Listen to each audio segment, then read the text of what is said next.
African political arena.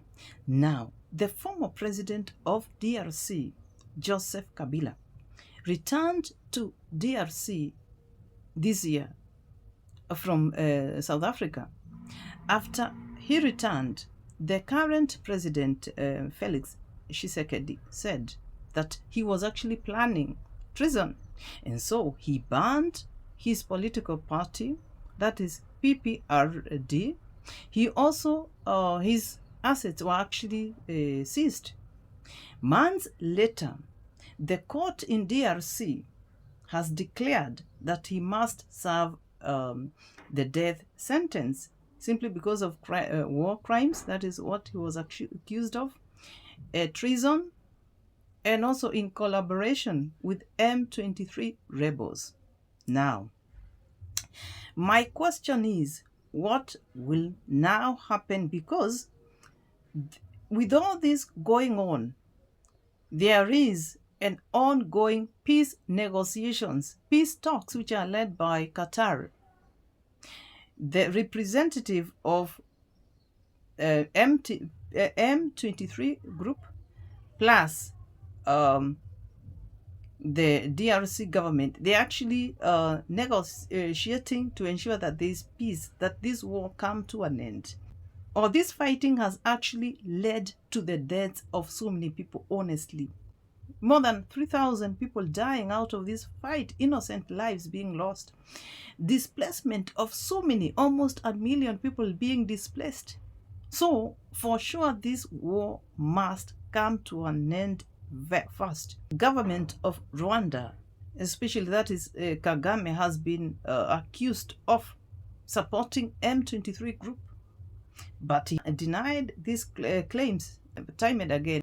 The UN panel of experts actually spoke about it a while ago, and he has denied continuously. But this war, by all means, it should come to an end. It should come to an end. Now, what will happen to, one, the supporters of the former president of DRC, and now this ruling was made in absentia. He was not there in court to defend himself. He didn't have even a legal counsel to also defend him. So I don't know what will happen. Now, I can clearly understand where President Tshisekedi is actually coming from. The DRC is a nation whereby if you are a president, you fear for your life. You fear to be either assassinated or even overthrown. That has been happening. The former president, President Kabila, Joseph Kabila, came into power after the death of his father, who was assassinated by his own guard. His father, Laurent Desire Kabila, was assassinated by his own guard. He had said that in case I'm no more, my son should take over, and that is what happened. His son took over, but he took more than, he extended sort of his term. In 2006 constitution, you're supposed to go for 2 terms, 5, each term 5 years. So for him, he led for 18 years until people started demonstrating. And that is how the current president came into power, that is in 2019. And he's now serving his 2nd term. The other president, that is the father, that is Laurent Kabila, had actually overthrown Mobutu Sese Seko. Mobutu Sese Seko, who ruled this nation, I think, for more than 30 years. He was a dictator. He was overthrown by Laurent Kabila. He was forced into exile somewhere, I think, in Morocco, where he died months later out of cancer. This guy, that is Mobutu Sese Seko, had also overthrown the first prime minister. I think he was the first prime minister, that is Patrick Lumumba. So, as a sitting president like Tshisekedi, he cannot just sit there and relax when he knows that being a president of DRC, it is very easy to be either assassinated or even overthrown. Now, this ruling, there are some people who are actually, especially the supporters of the former president, they are saying that this is a political statement to sort of silence him politically.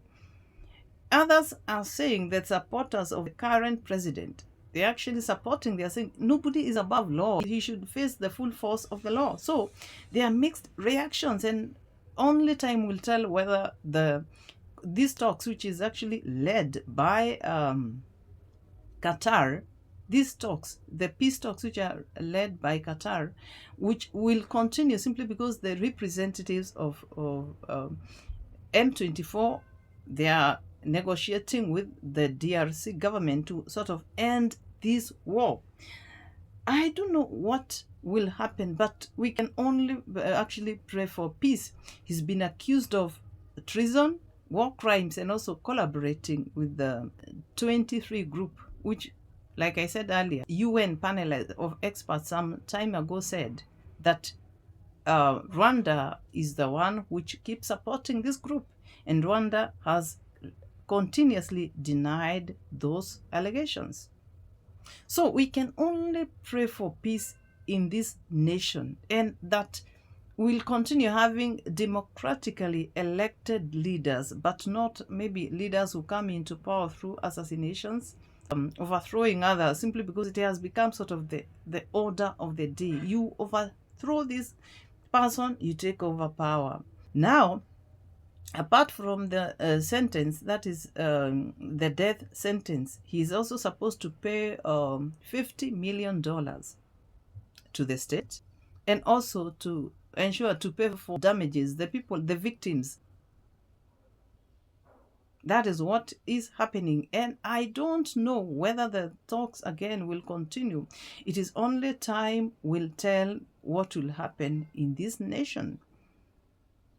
Kindly let me know what you think on the comment section. Drop your comment, and also subscribe to my channel, and also like my video. Thanks a lot. And we also pray for our African nation, that is DRC, that peace and more peace is what we are praying for. Let this war end. Thanks a lot.